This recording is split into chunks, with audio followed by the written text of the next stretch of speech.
오늘 말씀 제목 한번 따라하겠습니다. 무엇에든지 6번이나 사도 바울이 똑같은 단어를 사용했어. 무엇에든지 참되며, 무엇에든지 경건하며, 무엇에든지 올바르며, 무엇에든지 정결, 무엇에든지 사랑하며, 무엇하든지 칭찬할 만하게. 이래서 6번의 무엇에든지를 이야기하고 있는데, 진리는 변하지 않는 게 진리입니다. 진리가 무슨 아침 저녁으로 또 세월이 많이 지나가면 변한다고 그러면 그거는 진리가 아닌 겁니다. 그러니까 성경 말씀이 우리가 진리라고 그러는데, 왜 성경 말씀을 우리가 삶의 표준으로 삼고 이 말씀을 우리가 붙들고 사는가 하면 진리이기 때문에. 진리가 아닌 거는 다 변해요. 어떤 거는 빨리, 어떤 거는 늦게. 대한민국에 참 날고 뛰는 이단들이 나타났었는데 다 사라져가고 있어요. 지금도 속아가지고 또 거기에 참 인생을 불행하게 사는 사람들인데 다 변합니다. 다 변한다는 얘기는 다 흩어지고 다 없어지게 됩니다.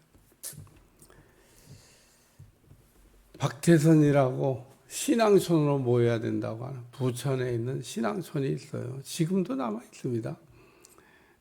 길 가다 보면 가끔 교회같이 생기는 것 위에 십자가 대신에 그 비둘기 달려있는, 저 인천 지나가다 보니까도 있고, 저 노량진 지나가다 보면 거기도 있고, 지금도 간간히 눈에 띄어요. 예전에는 얼만큼 있었냐?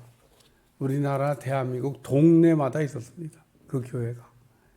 이야, 얼마나 대단했으면 동네마다 하나씩 교회가 있었겠어요. 시골 구석까지 안 들어간 데가 없습니다. 다 없어졌습니다. 다 없어지고 지금 몇 개 남았는데. 왜 없어지냐? 진리가 아니니까 없어지는 거예요. 오늘 여러분들은 진리를 붙잡고 진리 안에서 신앙생활할 수 있기를 주여 축원합니다. 그래서 진리를 알지니 진리가 너희를 자유케 하리라. 이 말은 진리가 아닌 것은 우리를 자유하게 할 수 없다는 겁니다. 진리가 아닌 것은 우리를 구원의 길로 인도할 수도 없고, 진리가 아닌 것은 우리를 변화시킬 수도 없다. 오늘 본문에 기록된 무엇에든지라고 하는 이 말씀을 하면서 바울이 6가지 얘기한 것은 성도가 살아갈 때 그 신앙의 기준이 되기도 하는 말씀인데, 첫째는 참되게 살아야 된다. 성도는 어떻게 살아야 되나? 참되게 살아야 된다. 참되게 산다는 말의 뜻은 거짓 없이 또 진실하게 정직하게 사는 것을 얘기합니다.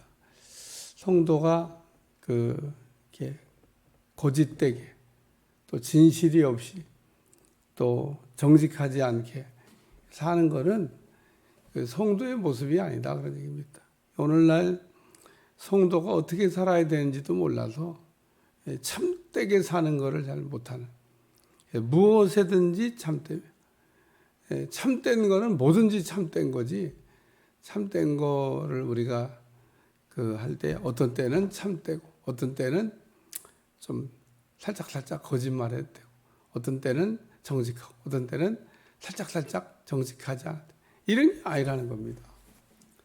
바울이 무엇에든지 참돼야 된다. 이게 첫 번째 얘기한 말씀이고요. 두 번째는 무엇에든지 경건해야 된다는 겁니다. 경건이라고 하는 말도 하나님을 두려워하고 공경하는 것, 그걸 우리가 경건이라고 얘기합니다. 하나님을 이렇게 두려운 마음으로 잘 섬기는 거. 하나님을 잘 섬기면 이웃에 대해서도 불쌍히 여기는 마음을 갖게 됩니다. 하나님은 두려워 잘 섬기면서 이웃에 대한 불쌍히 여기는 마음이 없다. 그 경건 아니라는 겁니다. 경건이라고 하는 것은 하나님도 잘 섬기고 하나님도 사랑하고 이웃도 사랑하는 것을 경건이라. 그래서 우리가 경건한 신앙생활을 한다는 얘기는 하나님 사랑, 이웃 사랑을 잘하는 거. 그게 경건이다. 세 번째는 올바르게, 여기 무엇에든지 올바르게, 이거 그 실수하지 않는 것을 얘기합니다. 그 행동에 대해서 책임을 질 줄 알고 우리가 실수하지 않는 것. 때로는 실수할 때가 있습니다. 그러면 책임지면 됩니다. 사람이 그 살다가 어떻게 실수를 안 하겠어요? 실수를 했는데 책임은 안 지려고 그러는 거예요. 우리가 알고도 죄를 짓지만 모르고도 죄를 짓는 경우가 있습니다. 모르고 짓는 죄에 대해서 책임이 뒤따를 때 책임을 우리가 감당하면 그게 올바르게 사는 거다. 여기 네 번째, 무엇에든지 정결하며. 이건 뭐 깨끗하게 산다고 하는 뜻을 의미합니다. 우리는 날마다 그 죄를 씻어서 깨끗하게 하는 거. 자범죄에 대한 회개를 얘기합니다. 자범죄에 대한 회개를 뜨문뜨문하는 사람이 있어요. 우리가 어렸을 때 그 밖에 나갔다 오면 부모님들이 아주 네파토리처럼 손발을 씻으라고 막. 그때는 또 위생이 나쁜 때니까 깨끗하게 씻지 않으면 이제 병에 걸리니까 씻으라고 한 얘기를 많이 들으면서 자랐던 기억이 있습니다. 오늘날은 뭐 환경이 워낙 깨끗한 곳이 많아서 이렇게 다녀도 덜 더러워집니다만 그 옛날에는 뭐 집에 가는 길에 집에서 나온 그 하수 막 악취가 막 근데 뭐 제가 필리핀에 가 보니까 그런 곳에 사는 분들이 또 있더라고. 그 밑에 막 그 썩는 냄새가 난 위에다 집을 짓고 또 거기서 또 그 썩는 물 속에 들어가서 또 수영을 해요. 또 좋다고 애들이 놀 데가 없으니까 참 가서 보고 기가 막힌 일이다. 그래서 우리가 이런 좀 후진국에 갔을 때는 그 건강하게 돌아오는 비결 중에 하나가 절대 그 나라에서 주는 물을 먹으면 안 된다. 식당 같은 데 가서 공짜로 물 준다고 먹으면 안 돼. 사 먹어야 된다고. 왜냐하면 그 사람들은 오랫동안 먹고 살았기 때문에 내성도 생기고 문제가 그나마 먹어도 좀 이길 수 있지만 우린 먹으면 뭐 즉시 탈이 나는 겁니다. 그래서 어떤 때는 태국 같은 데 가면 막 빙수를 만들어 가지고 막 이렇게 하는 거 보면 저거 하나 사 먹고 싶다 그런 생각인데 한 번도 사 먹어본 적이 없어요. 먹고 싶은 시원하게. 그게 깨끗한 물로 한 게 아니기 때문에 그 사람들로 기준하면 깨끗한 거죠. 우리가 할 때는 여기 정결하게 깨끗하게 씻는 겁니다. 생각으로 지은 죄, 또 성품으로 지은 죄, 습관적으로 지은 죄를 날마다 우리가 씻어서 깨끗하게. 그 다음에 다섯 번째, 여섯 번째는 그 읽을 때 만이라고 하는 글자를 꼭 붙여서 읽어야 이제 위에하고 조금 다른 게 그거예요. 여기 그 무엇에든지 사랑받을 만하며 무엇에든지 칭찬받을 만하며 요 만자가 중요해요. 위에는 그냥 참되게 정결하게 올바르게 정결하게 뭐 이렇게 하라고 한 얘기인데 여기 다섯 번째 여섯 번째는 만자가 붙어가지고 사랑받을 만하며 무엇에든지 사랑받게 살아야 된다는 겁니다. 사랑 안 받고 미움 받고 싶은 사람은 없죠.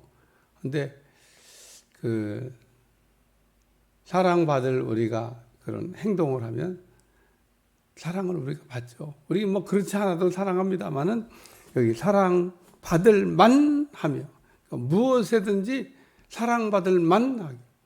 그러니까 우리가 무엇을 하는데 다 사랑받을 만하는 건 아니라는 겁니다. 그냥 사랑할 수는 있지만 사랑받은 만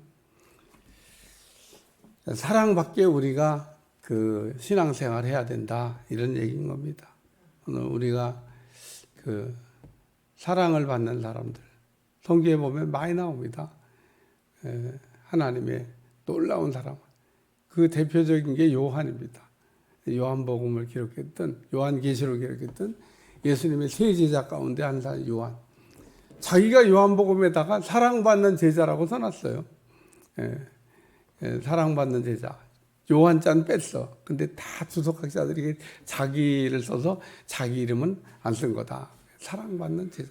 항상 요한복음에 올 때 사랑받는 제자로 등장하는 그 요한이 나옵니다. 진짜 사랑받았습니다. 마지막에는 예수님이 어머니를 부탁할 정도로. 오늘 사랑을 우리가 받는 사람은 잘하는 게 한 가지 있는데 사랑도 잘합니다. 사랑을 많이 받은 사람은 사랑도 잘합니다. 사랑을 적게 받은 사람, 사랑도 잘 못합니다. 그래서 여기 사랑받을 만, 마지막으로 6번째는 칭찬받을 만, 칭찬받게 우리가 살아가야 된다. 그런 얘기입니다. 초대교회 성도들의 모습은 칭찬을 많이 받았습니다. 바나바라고 하는 사람도 칭찬받는 사람이라고 성경에 소개하고 사람들이 다 훌륭하다고 얘기하는 거죠. 오늘 성도는 이 6가지 기준, 참되게 살고 경건하게 살고 올바르게 살고 정결하게 살고 사랑받으며 살고 칭찬받으며 살아야 된다. 무슨 덕이 있든지 무슨 기림이 있든지 이것들을 생각하라. 항상 우리가 이 성도의 기준 또 진리의 표준이 되는 이 말씀을 이렇게 생각하면서 신앙생활을 잘해야 된다. 이렇게 말씀하고 있습니다. 기도하겠습니다. 오늘도 우리가 어떻게 살아갈지에 대한 삶의 모습을 가르쳐준 말씀입니다. 오늘 성도로서 이 땅에서 아름답게 하나님이 주신 기준을 따라 살아갈 수 있도록 축복해 주옵소서. 예수님의 이름으로 기도합나이다. 아멘.